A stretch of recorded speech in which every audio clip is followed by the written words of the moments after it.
Good evening, all the participants, and thank you very much. Actually, lot has been talked about this SAP and the cloud adoption, though, but I will little bit talk about the public sector enterprise contribution to the economy first, and then about the because NBCC is in the process of implementation of cloud, so I'll speak from that perspective. So I am a director of finance in NBCC. I joined the company as accounts officer in the year 1990 and serving the nation for the last 34 years. And I am also the executive member of the board on the board of the SCOPE, which is an apex body of the central public sector enterprise. So I am happy to be here because I find a participant from the public sector fraternity here. So, and basically, most of you are not aware about the contribution made by the public sector enterprises to the Indian economy. And this, I'll share the data for the year as on 31st of March 22 from the public sector survey report.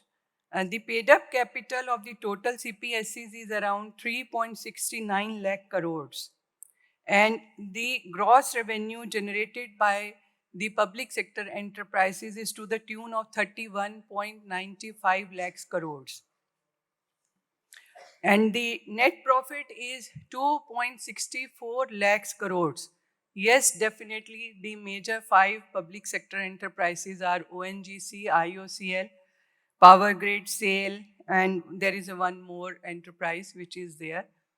And I mean to say that public sector is immensely contributing to the Indian economy. There are 250 CPSCs and most of them are profit making. कुछ लोगों को ये लगता है कि नहीं public sector enterprises जो हैं वो लॉस में जा रहे हैं, ऐसा नहीं है. Most of them are in the profit, they are making profit. And the total dividends and they have given to the government of India is to the tune of 1.15 lakhs crores in the year for the year 22, 31st of March 22. And CSR contribution made by them is 46,000 crores. And there are other R&D is also being done by the public sector enterprises. And they have been making the immense contribution towards that also. So, yes, this cloud tools and technologies has really revolutionized the landscape of the public enterprise. There is no doubt about it. And this provides the platform for the innovation, for the scalability, for the efficiency, and from cost saving also. There are many advantages of shifting to the cloud tools and technologies, adopting the cloud tools and technologies. And the Ministry of Electronics and Information Technology has been a pioneering force in driving the digital transformation in the public sector, within the public sector of India. And one of the significant initiatives taken by the MIT is the introduction of the government community cloud. Though they have the general cloud also, but this government community cloud is basically for the government organization as well as the public sector organizations also. So they know the needs of the public sector enterprises. What are the requirements they have to meet with, what are the legislation they have to comply with, and the other just like audits and other issues which they have to comply with.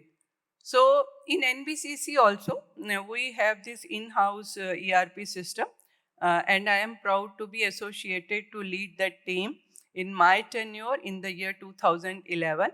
And it is running successfully, and we have vendor-based e-billing system, matlab it starts from vendor-based e-billing system till the payment of to those vendors, and in between all the processes is made as per the authorization systems in the company, company sub-delegation of powers. So now, but we have on-site our servers. So we now find that it is difficult to accommodate more space for the servers as the our turnover and revenues have been increasing with the passage of the time. So now we thought of shifting to the cloud-based technology, and it is already, process has already been started by NBCC. So we find there are many advantages in that. Mainly the advantages we find that uh, the compliance is required to meet, like with regard to the audit as per the Companies Act. Then there are other compliances with regard to the other regulations. There are certain standards in the Information Technology Act also. There are certain guidelines which have been provided in the in IT Act. So those have to comply, and as a director finance, sometimes I also find it very difficult कि कुछ रह ना जाए, कि कुछ छूट ना जाए, because NBCC is a listed company and we'll have to take care of each and every compliance without fail, which is a very, very Herculean task, very difficult to see that all the compliances have been done with. But somehow so far we have been doing it, and we are successful in that, and there is no issue till now either from CAG or from any other authority with regard to the non-compliance as regard to systems audit or the IT, I can say the infrastructure related issues and all that. As per the security is also the major issue, that no security lab should be done, happened rather at any point of time, because data is very precious and confidential, and we have been maintaining on behalf of the government of India. So that's why, and we find that this government community cloud will cater all over these needs. So because they will take care of this data security means of like firewalls and all that and other requirements which are required, and they will only update and upgrade their systems on day-to-day basis.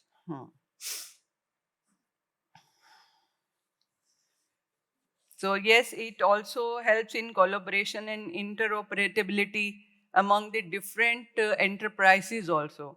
अभी तक तो उसकी ज़रूरत नहीं पड़ी है, but ये जो सिस्टम है क्लाउड बेस्ड वो हेल्प करेगा.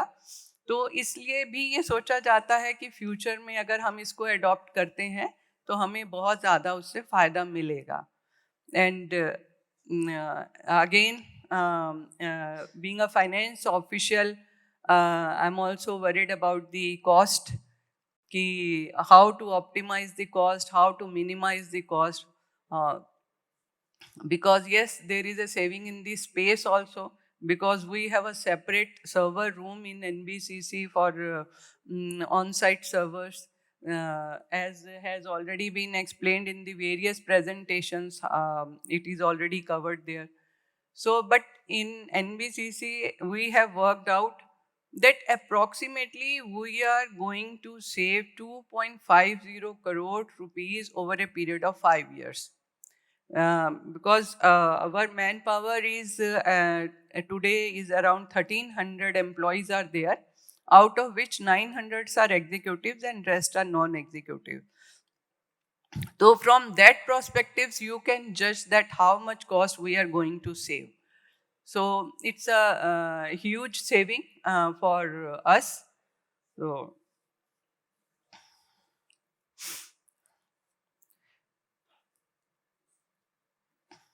So I will not take much of your time because there are other presentations pending, and at the end, all the benefits has already been explained by in the different presentation by the different speakers, and you all knew about those advantages of moving to the cloud-based servers.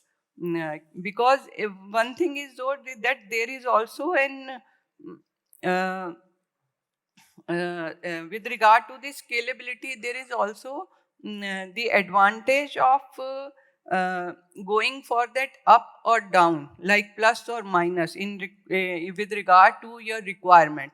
In case you don't require much space, earlier you have taken, and there is a hassle-free, like in case we'll go directly and we have to take sometimes licenses for our various programs with the our OEMs also. So in that case, there is no need to go for considering the licensing part also. So that can also be get off.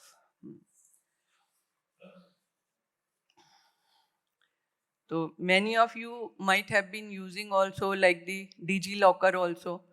That is also one of the government's initiative.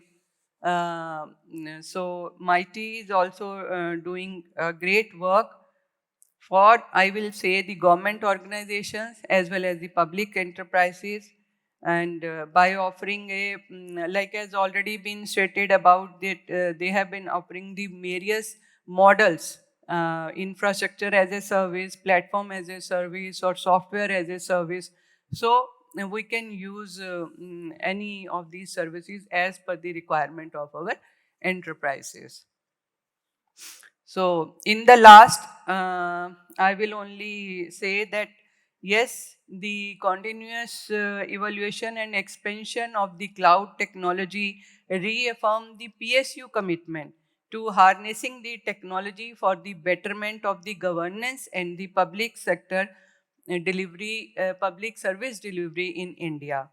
And then ultimately it's going to benefit the organization as well as to all the stakeholders and ultimately to the nation. Thank you.